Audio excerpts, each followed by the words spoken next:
প্রথম যখন উপদেষ্টা পরিষদ গঠিত হয় তখন দেবপ্রিয় ভট্টাচার্যকে দেখতে না পেয়ে আমি হতাশ হয়েছিলাম। আমি আশা করেছিলাম যে দেবপ্রিয় ভট্টাচার্য সেখানে থাকবেন। তিনি সবার প্রিয় মানুষ।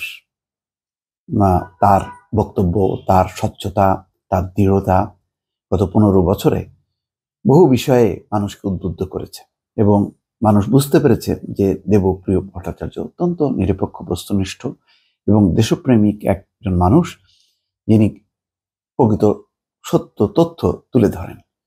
তো এই মানুষ যখন নাকি উপদেষ্টা পরিষদের বিভিন্ন জনের নাম আসছিল, তখন আমার মাথার মধ্যে ছিল প্রথম অন্তত 4-5 জনের মধ্যে যেন তিনি থাকেন। তাকে না পেয়ে আসলে হতাশ হয়েছিলাম। কিন্তু আমার সেই হতাশাটা দর্শক কাটলো, আশা করি আপনাদেরও কাটবে। কেন কাটবে? তিনি গুরুত্বপূর্ণ একটি দায়িত্ব পালন করবেন এখন। কি দায়িত্ব? অর্থনৈতিক অবস্থার শ্বেতপত্র প্রকাশ করা হবে। গত 15 বছরে যে ধরনের লুটপাটের মধ্য দিয়ে অর্থনীতি কেন, কি কারণে এই নাজুক পরিস্থিতি হলো, তার একটা পুরো চিত্র তিনি তুলে ধরবেন এবং এটা খুবই জরুরি। আমরা বিভিন্ন সময় বিচ্ছিন্নভাবে এই বিভিন্ন অলিগার্ক বা মাফিয়াদের নানা রকম দেখছি। এই 25,000, এই 1 লক্ষ কোটি, 2 লক্ষ কোটি টাকা তারা লোন নিয়েছে, সেই লোন তারা শোধ করেনি, বিদেশে পাচার করেছে। মানে অর্থনীতি, ব্যাংক, শেয়ার বাজার থেকে শুরু করে নানান প্রকল্পে, মানে সেই যে প্রকল্প 10,000 কোটি টাকার, সেই প্রকল্প 50,000 কোটি টাকা। তারপরে রূপপুর পারমাণবিক বিদ্যুৎ কেন্দ্রে এখন শেখ হাসিনার বিরুদ্ধেই অভিযোগ যে 5 বিলিয়ন তিনি সরিয়েছেন এই বিশাল এই প্রজেক্ট থেকে। তো আসলে কত, কি পরিমাণ, মানে একদম পুরো চিত্রটা কিন্তু আমরা কেউ জানি না। আমরা বিচ্ছিন্ন বিচ্ছিন্নভাবে জানি। সেই বিচ্ছিন্ন জানা জিনিসগুলোকে এক জায়গায় করে প্রকৃত অর্থনৈতিক অবস্থাটা কি, সেইটা সামনে আসাটা খুব জরুরি। তারপরেই বোঝা যাবে যে কি পরিমাণ লুটপাট, দুর্নীতি হয়েছে এবং তার প্রকৃতি এই অবস্থার থেকে উত্তরণের জন্য এখন কি কাজ করতে হবে। সেইটা অত্যন্ত গুরুত্বপূর্ণ একটা দায়িত্ব বা কাজ।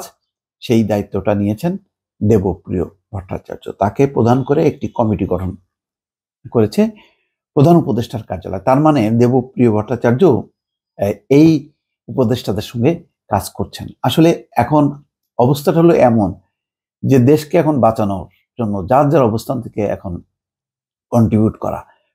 সেই কারণেই মানে দেবপ্রিয় ভট্টাচার্যদের মতন লোকও এখন বসে থাকছে না, তারাও এগিয়েছেন। এবং আমার ধারণা যে এই উপদেষ্টা পরিষদে আসেননি এমন আরো বিশিষ্ট ব্যক্তি আছেন, যারা প্রায় মাঝে মধ্যে গণমাধ্যমে আসেন অথবা তারা তাদের কাজটি করে যাচ্ছেন। তারাও কিন্তু তারা এখন কিছু অবদান বা কিছু করতে চান, কারণ একটা পরিবর্তনের একটা বিশাল একটা সুযোগ এসছে। আগে সেই সুযোগটা ছিল অবরুদ্ধ। আগে ছিল কিছু তাদের নির্ধারিত কিছু গোষ্ঠী, যেমন এই ব্যবসায়ীদের মাফিয়া গোষ্ঠী কারা, সাংবাদিকদের মাফিয়া গোষ্ঠী কারা, সব ছিল নির্ধারিত। তাদের দিয়েই লুটপাটের মধ্য দিয়ে একটা রাষ্ট্র সমাজ পরিচালিত হতো। সেই ধারাটার একটা পরিবর্তন এসছে। এখন বিশাল একটা সম্ভাবনার সামনে উকিঝুঁকি দিচ্ছে, সেটি বাস্তবায়নের জন্য সবাই এগিয়ে এসছেন। প্রধান উপদেষ্টার প্রেস উইং বিষয়টি বলেছে। তারা বলেছে, শ্বেতপত্রে দেশের বিদ্যমান অর্থনীতির সামগ্রিক চিত্র থাকার পাশাপাশি অর্থনৈতিক বিষয়ে সরকারের কৌশলগত পদক্ষেপ, জাতিসংঘের টেকসই অভীষ্ট লক্ষ্যমাত্রা বাস্তবায়ন ও স্বল্পোন্নত দেশ থেকে উন্নয়নশীল দেশে উত্তরণে করণীয় ইত্যাদি বিষয়ের প্রতিফলন থাকবে। শ্বেতপত্র প্রণয়ন কমিটির আনুষ্ঠানিক নাম বাংলাদেশের বিদ্যমান অর্থনৈতিক অবস্থার শ্বেতপত্র প্রণয়ন কমিটি। এই কমিটির প্রধান দেবপ্রিয় ভট্টাচার্য প্রধান উপদেষ্টা মোহাম্মদ ইউনূসের সঙ্গে পরামর্শ করে কমিটিতে প্রয়োজনীয় সদস্যদের মনোনীত করবেন। এই কমিটি 90 দিনের মধ্যে অন্তর্বর্তী সরকারের প্রধান উপদেষ্টার কাছে সুপারিশ ও প্রতিবেদন হস্তান্তর করবে। আমার মনে হয় যে কাজটি খুবই গুরুত্বপূর্ণ এবং খুবই যোগ্য মানুষকে এই কাজের দায়িত্ব দেওয়া হয়েছে। দর্শক ভালো থাকবেন। আল্লাহ হাফেজ।